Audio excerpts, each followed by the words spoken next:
Before this video starts, are you guys Team PC or Team Mac? Leave a comment down below.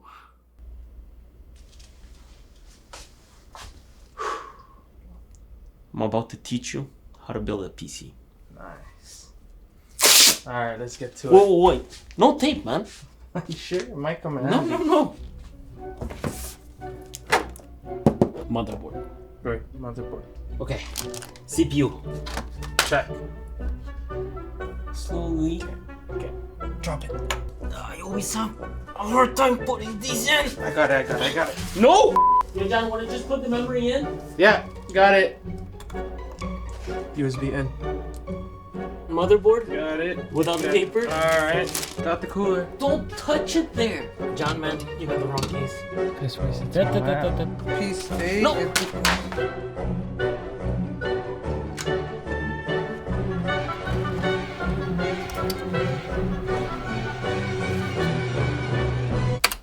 Oh, you really have to make me look dumb, huh? Oh, yeah? Yeah. What's this? That's what I thought.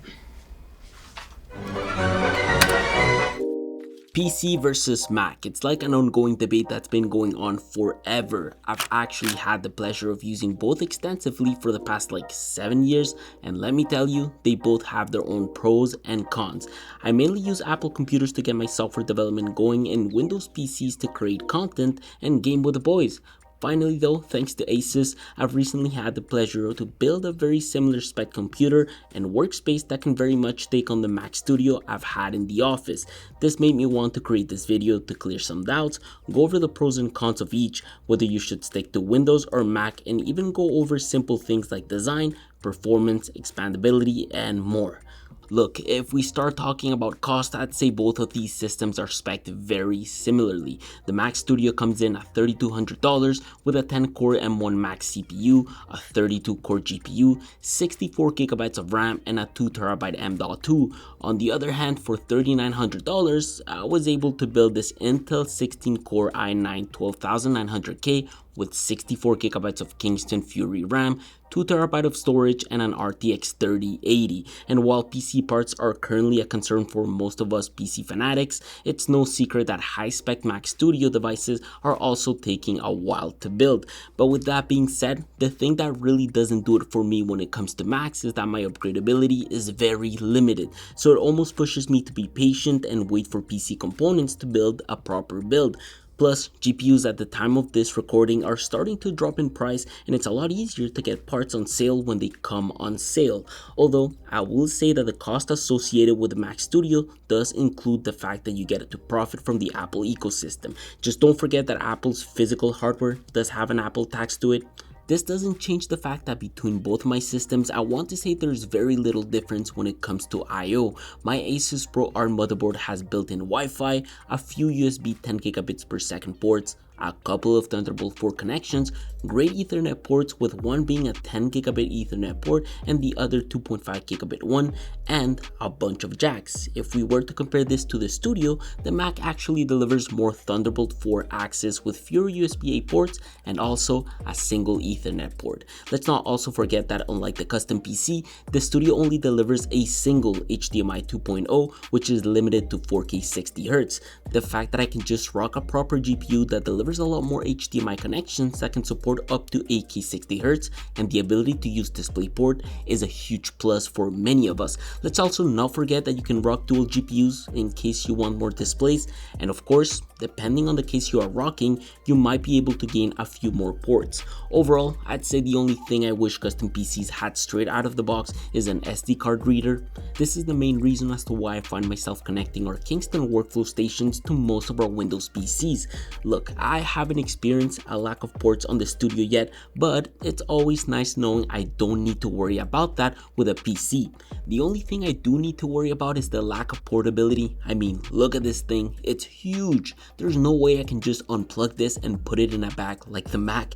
If you've ever experienced frequent outages like I used to in the past, you'll find yourself pretty lucky when it comes to bringing the Mac Studio places. I found it was practically impossible and extremely uncomfortable with a custom PC, and so I would often end up renting a generator instead of just going to someone's house. I know it's a bit crazy, but it had to be done. I do want to point out, for those who don't know, both of these devices run different CPU architectures. One is ARM and the other is an x86 platform. For years, x86 architectures have been developed for the front-end user, meaning that 99% of programs that we all use within our day-to-day are fairly stable. On the other hand, when it comes to M1, it's not necessarily the case, and this is something I've been experiencing with the M1 platform, especially when it comes to video editing. In terms of software development, well, it hasn't impacted my life at all. I actually still rather develop on the M1, but I know a lot of companies that still go back to their Intel MacBook platforms. This mainly is due to the fact that as of right now, running virtual machines for development using VM tools is a lot more stable, and so rocking an x86 chip is far better for them. Also, when it comes to other advanced programming careers like game development, people on the internet seem to prefer rocking a Windows PC, and I think it's a fair decision since we do get full dedicated GPUs on custom builds. Honestly speaking, for very simple day-to-day use, both will do just fine. You'll barely ever get to see the difference. These machines truly reflect their differences when pushing them to their limits, and this is why I ran some performance tests. CPU wise, spoiler alert, the Intel chip is almost better in every single way. Geekbench single-core and multi-core results actually revealed that the 12900K scored 8% higher in single-core and 25% higher in multi-core compared to the M1 Max. Of course, both of these tests weren't enough to convince me, and so I ran Cinebench tests to properly stress the CPU, and the 12900K scored higher in both single-core and multi-core tests compared to the M1 Max. And I thought this made total sense. I mean, when I export a heavy 13-minute 4K S-Log 10-bit video, I get export times of about 10 minutes with the Intel. However, exporting the same exact clip with the Mac takes about 8 minutes or so, and this is why I personally like running real-world tests. Both timelines though do act very similarly when doing any sort of editing on them. I feel like the Mac Studio would yield even better results if Premiere was properly optimized for M1, but look, generally these types of differences are most noticeable on heavy softwares like Premiere. I did find that my experience with Photoshop was a lot better on the PC. Lightroom, not so much. I mean, for the type of work I do, the difference hasn't been noticeable, even when using the brush tool, which is one of the entry-level features that supposedly lacks the most. But anything outside of that realm is a lot more stable for us within the x86 architecture. I do want to point out that it's important to remember that the Mac Studio can be paired with a great monitor. It's not easy being able to compete against what Apple makes, but some brands like Asus seem to be doing pretty well. I brought their ProArt PA32UCX to compare, and this mini LED monitor is actually insane. I just recently got a variable ND filter, and color grading that footage on this was absolutely mind-blowing. Jan very much likes it, and it really does help us take a better approach at color grading. It is a thick boy, but it's 32 inches of pure magic. You get a 4K HDR IPS display featuring 1152 zones of mini LED backlight with 1200 nits of peak brightness. You also get true 10-bit color and compatibility with multiple HDR formats including Dolby Vision, and it is true color out of the box, meaning that it is factory calibrated. However, just like any other monitor, it needs to be calibrated from time to time, which is why Asus were smart enough to include a colorimeter by X-Rite in order to calibrate and deliver great color accuracy for our projects. It's a monitor that very much reminds me of the Apple Studio display, although I will say I like it a bit more, and not only because of the colors and the mini LED display, but also because of the wide variety of ports this delivers. I actually like having other ports rather than just Thunderbolt. It's fun being able to also have HDMI and display ports so I can connect pretty much anything I wish. Plus, this particular monitor can be paired up with this 14-inch portable monitor. Note that this little portable guy here can also pair up to other monitors and systems too. You just need to make sure you have compatible ports to connect. Interestingly enough, it is an IPS panel touchscreen and supports Microsoft Pen Protocol 2.0. This just makes it easier for Jan to add those extra touches on Photoshop with a pen. Although I noticed he rather just lay his timeline on it from time to time. Seems like he enjoys using this little scroll wheel to traverse the timeline on Premiere and do other adjustments within other Adobe softwares. I mean, the dial can be further customized in the Asus control panel, plus the kickstand makes it easier to use its 10-point multi-touch feature. You can easily connect this to the Mac Studio. By the way, it has a standard HDMI and a couple of USB-C ports, although some features like touch functionality and the Asus dial are not available on Mac because of Apple's restrictions with certain features.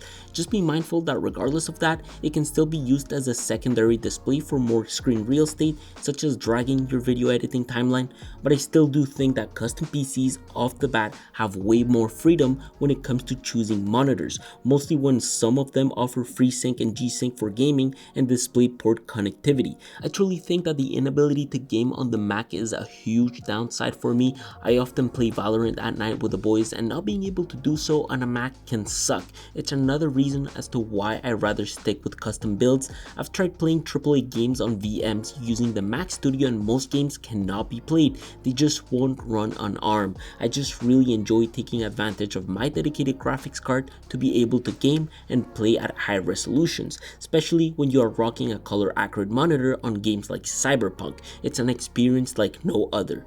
Other than gaming and creating content on our custom PC, I also do some development, or at least I used to. I do think coding on Windows takes a lot more time. It requires a longer setup, mostly if you want it to feel like Linux. I heavily recommend installing WSL and rocking that for most of your projects. When I was doing client work over on Shopify and designing templates, it was actually the underlying platform I was using.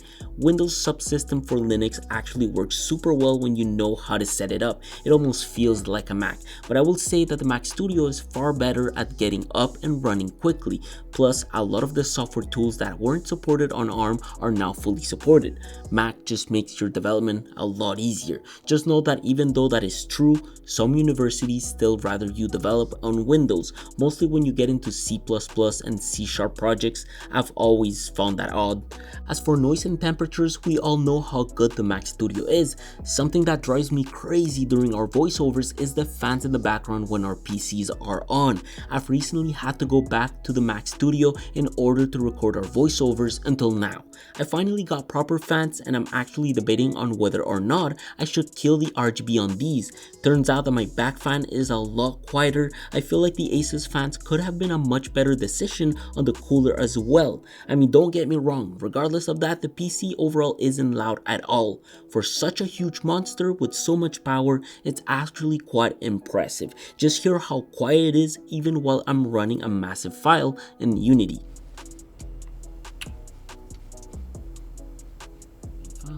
We are currently going to rig this corner out for our voiceovers because this PC right here does it for us. The fact that we can throw so much at it and still remain quiet is just a huge bonus. It very much acts like the Mac Studio, although I won't deny the fact that the Studio is a bit more impressive. It's crazy that I can stay cool and quiet in such a tiny chassis. It's quite spectacular. It does yield a lot less heat compared to my custom build, but that's quite normal. ARM CPUs are known for that. I think most of the time, between both machines we see temperature differences of about 20 degrees when video editing. I have to say the verdict is a bit complicated. There are tons of pros and cons, but it all comes down to your needs. Personally, I love the freedom that the custom PC delivers, but I also love the ecosystem that Macs have to offer. With a custom PC, you become your own tech support, which means that you won't have the quality service Apple delivers to the customers. But on custom PCs, parts have warranties, they are easy to replace, troubleshoot, and most manufacturers, like for example Asus, have great customer support. I personally rather stick to custom PCs for my own creative workflow. I think the fact that I've been able to find proper fans to mitigate the noise in the room is a huge plus for us.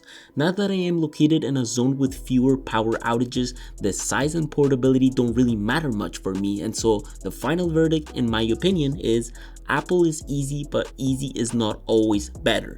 Take that with a grain of salt. I hope this clears some doubts and hopefully showed some of the cool features both systems can deliver. I'm currently on vacation as we speak, but the uploads won't stop. I'll be coming back next week with more content, so stay tuned. I will see you all soon. Take care.